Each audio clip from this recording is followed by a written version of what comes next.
what really matters. What really matters to you? And when you think about that, I don't think your material possessions matter that much. I heard people crying and talking about they lost everything. And I was to say to them through the television, but you're still here. You lost all your material things, but you're still here. I know someone who's lost someone who meant something to them in a storm. And that's different than losing everything in your house. That's different when you lose your material possessions or you come outside and your car's been picked up from non-payment. That's different.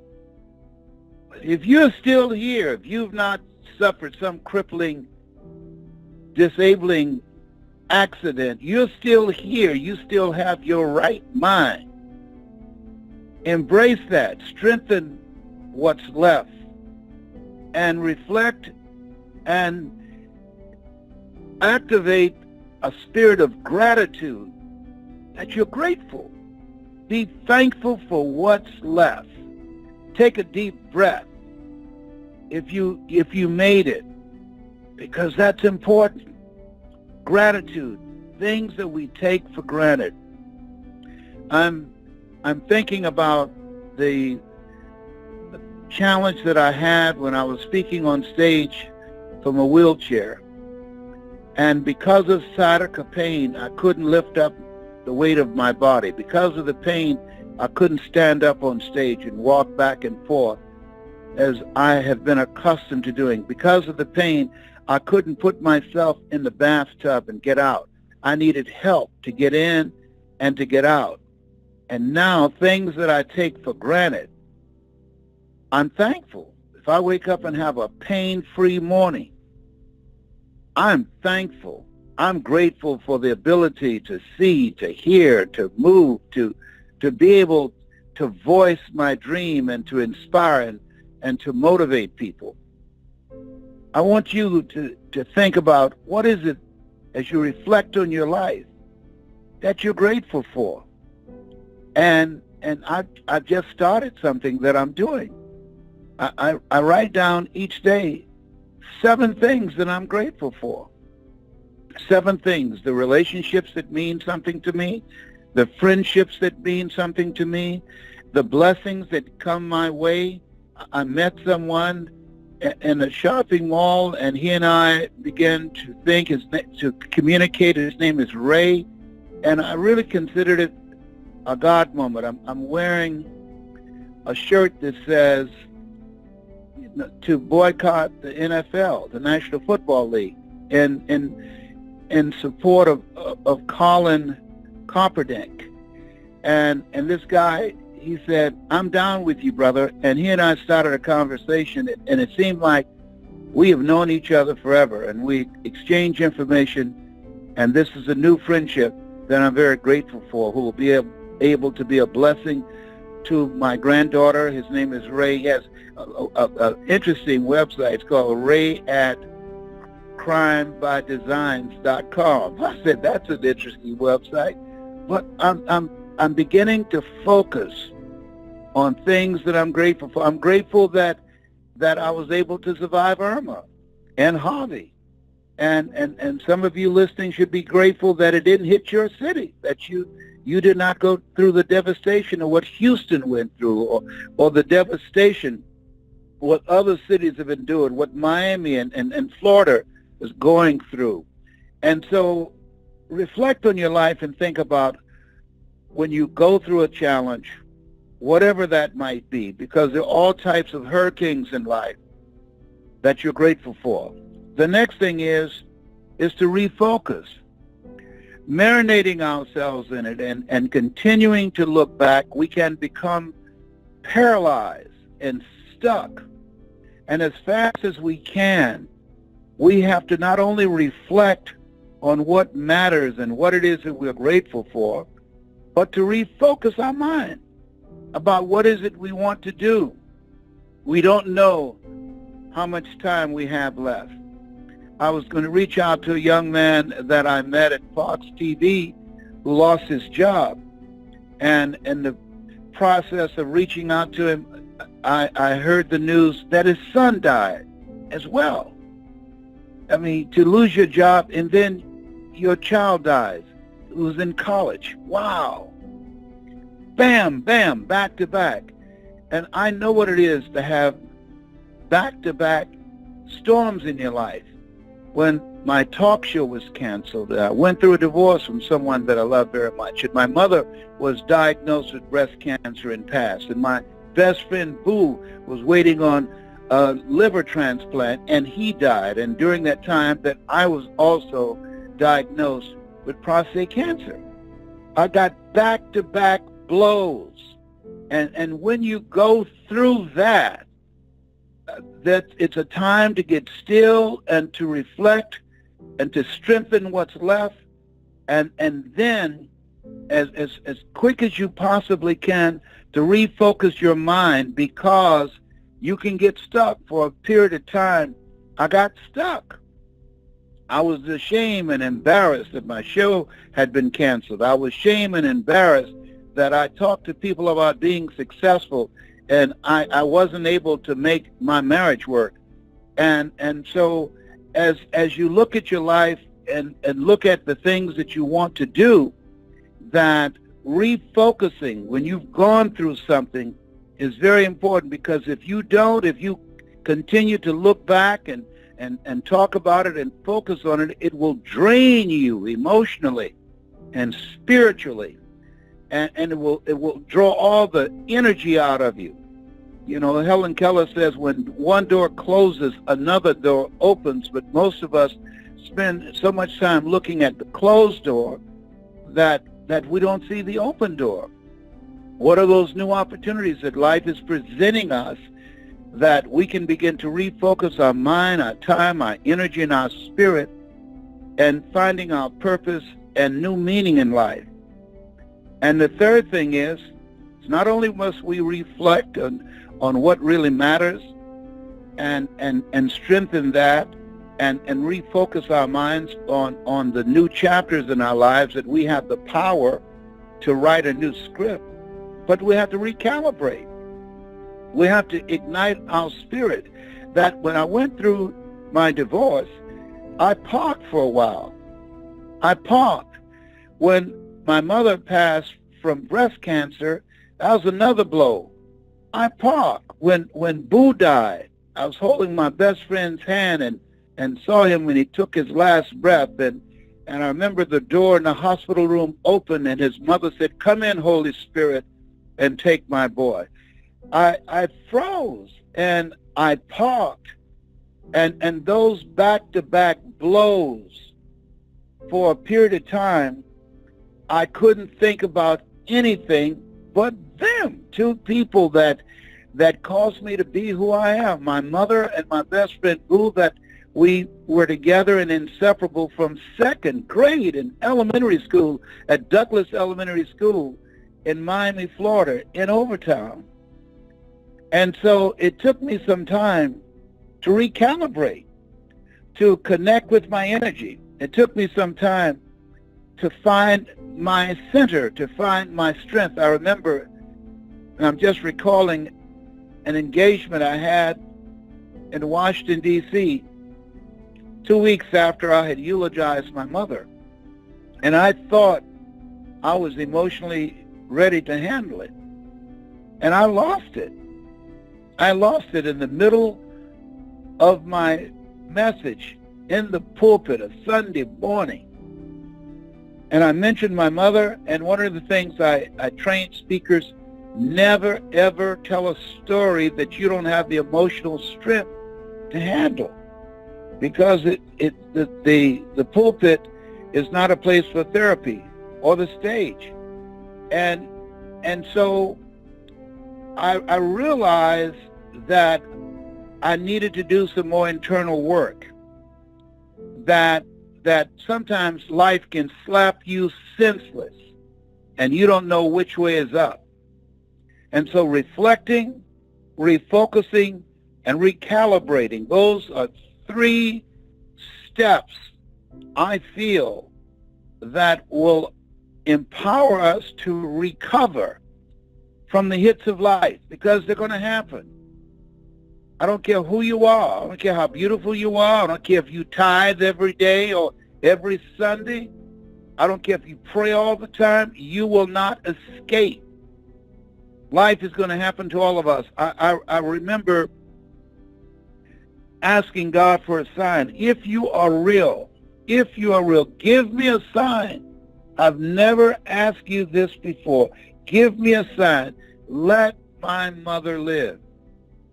And she died. And the only way that I was able to gather my strength and maintain my faith, I remember the story of Shadrach, Meshach, and a bad Negro. Excuse me, Shadrach, Meshach.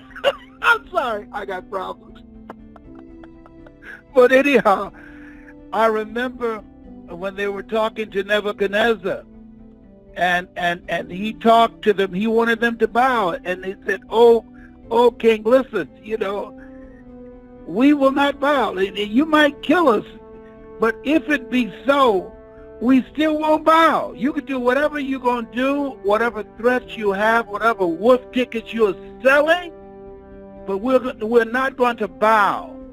And that meant to me that I'm not going to bow to whatever hand that life has dealt me, that even though I wanted my mother to live and I knew God had the power to give me that, to grant me that request, I still will not bow to not having faith. I still will not bow to depression and despair and feeling sorry for myself and being angry. I still won't bow.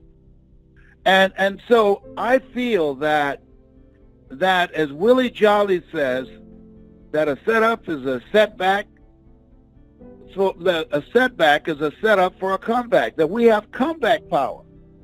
That in spite of what we've gone through, in spite of what we are dealing with, in spite of what we have lost, we have comeback power. In spite of the defeats, in spite of the rejections, in spite of the failures and the devastation and all of the things that life can throw at us. Willie was right. Setback is a setup for a comeback. We have comeback power. Must remember, it's easy to say, "Oh, I know he'll never leave me nor forsake me," when our bills are paid and the car hasn't been repossessed and our home hasn't been foreclosed on, and we have our health and our children are healthy. It's easy. It's easy to have faith and say God is good all the time, and all the time God is good. Yeah, right. But when life knocks on the door, yeah, what you got to say now? What do you have to say now? You lose your job. You lose your health. You prayed. I remember sitting in University Hospital, and they gave me an MRI. And I remember the young man coming down the hall to meet me, the radiologist, and he said, and he had tears in his eyes, "Man," he said, "I was in a dark place, and you helped me. You helped me." And he said, "And I was praying. When I did your MRI, I was praying that I didn't see anything but just you being cancer-free." And he said, "I don't have good news." And I said, "My brother, you just gave me some good news. Number one, you said that my voice, my story, helped you come out of a dark place.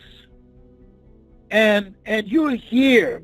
And if there's anyone that I want to deliver this kind of news to me, it would be someone who I know loves me, who cares about me, and who does not just see me as another person here. And the place that I'm living my life is, judge not according to appearances." That sheet you're holding in your hand does not determine my prognosis. It might reflect a diagnosis, but God determines my prognosis. It is well. All is well, because I know He'll never leave me nor forsake me. And that's where I stand. And we both embrace each other with tears. Not tears of gratitude. I said, man, I'm a fighter. I'm not surrendering to this. I'm going to kick cancer's butt. Trust me on this. I'm shining my shoes now. And I truly believe that life is a fight for territory. That we must fight a good fight with whatever we go through. I truly believe that life is a fight for territory. And once you stop fighting for what it is you want, that's peace of mind, that's your health, that's your relationship, that's your children, that's your future, your healing, whatever you stop fighting for, what you don't want will automatically take over. And my mother didn't raise a punk, she raised a fighter. And I say to you, it's in your DNA, whether you realize it or not, whether you agree with me or not, that there's a presence, there's a power in you. Greater is He that is in you than he that's in the world. The adversities, the setbacks, the defeats, the devastation. Yeah, you got it like that, whether you know it or not. You're made in the likeness and image of God, and you've been given authority and dominion over everything. Didn't say some things, over everything. Now, as my mother would say, put that in your pipe and smoke it. You have something special.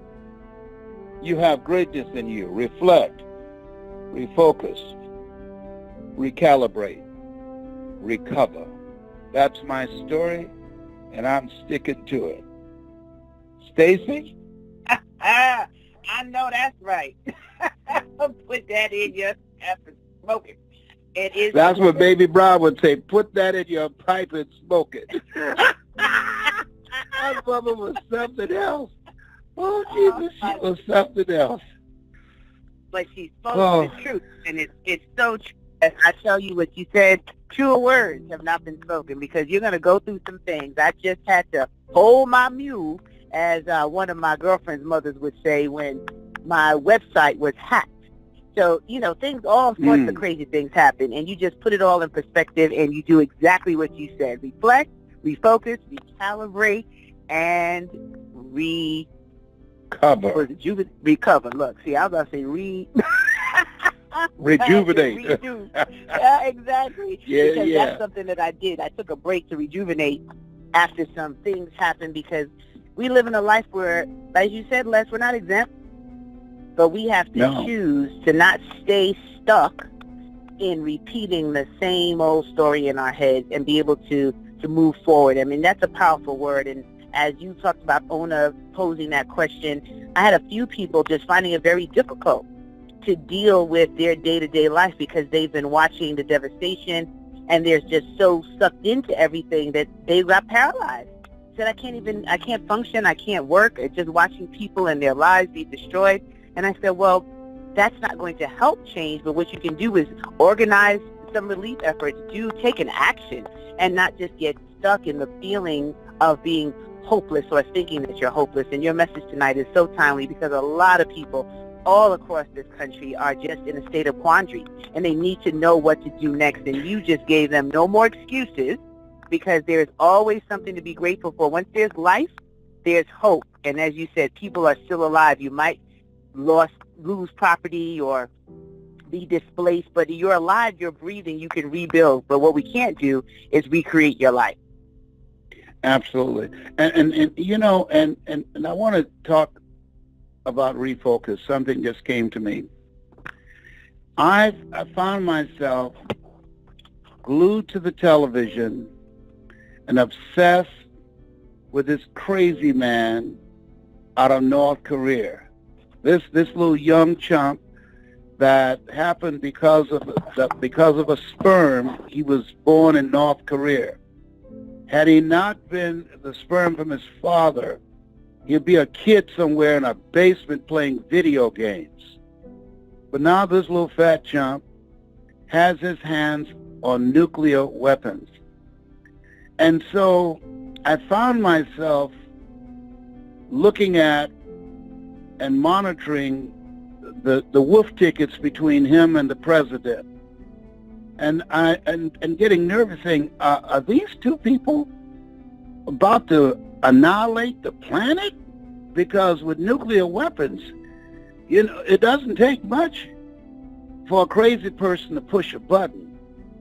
And then I had to ask myself, what can you do about this? What can you do about how is this serving you? Monitoring this, reading what the head of North Korea is saying and what President Trump is saying. Does that help you? Is it purposeful? What meaning and value is it bringing to you? And I found myself sucked in with all the weather reports. And I had to stop. I had to back away and say, well, I'm going to do what I can to preserve my mental bandwidth. There's some things I just don't need to let in. There's certain things. I don't watch violent movies. I don't want to watch or hear about any negative, tragic things. I remember that play, don't bring me no bad news. I was concerned about my kids and grandchildren in Jacksonville, and my sister and niece and nephew and my brother in Miami, and that's natural. But I had to begin to scale down my exposure to negative news because it was robbing me of my peace of mind and my energy.